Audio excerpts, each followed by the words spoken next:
ایک میراثی بادشاہ کا عزیز ترین حجام تھا۔ یہ روزانہ بادشاہ کے پاس حاضر ہوتا اور 2-3 گھنٹے اس کے ساتھ رہتا۔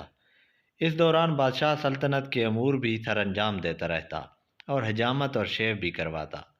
ایک دن نائی نے بادشاہ سے عرض کی، حضور، میں وزیر کے مقابلے میں آپ سے زیادہ قریب ہوں، میں آپ کا وفادار بھی ہوں، آپ اس کی جگہ مجھے کیوں وزیر نہیں بنا دیتے؟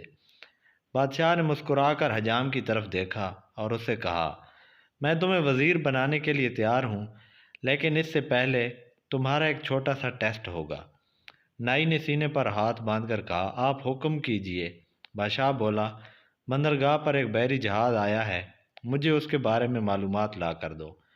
نائی بھاگتا ہوا بندرگاہ پر گیا اور واپس آ کر بولا، بحری جہاز وہاں کھڑا ہے۔ بادشاہ نے پوچھا، یہ جہاز کب آیا؟ نائی دوبارہ سمندر کی طرف بھاگا، واپس آیا اور بتایا، 2 دن پہلے آیا۔ بادشاہ نے کہا، یہ بتاؤ یہ جہاز کہاں سے آیا؟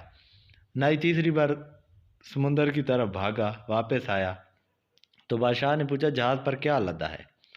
نائی چوتھی بار سمندر کی طرف بھاگا۔ قصہ مختصر، نائی شام تک سمندر اور محل کے چکر لگا کر تھک گیا۔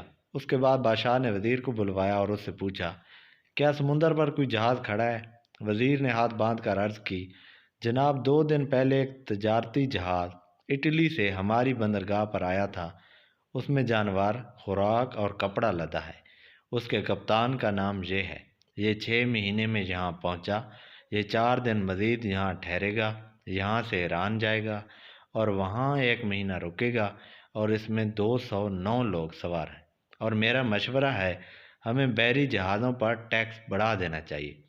بادشاہ نے یہ سن کر حجام کی طرف دیکھا۔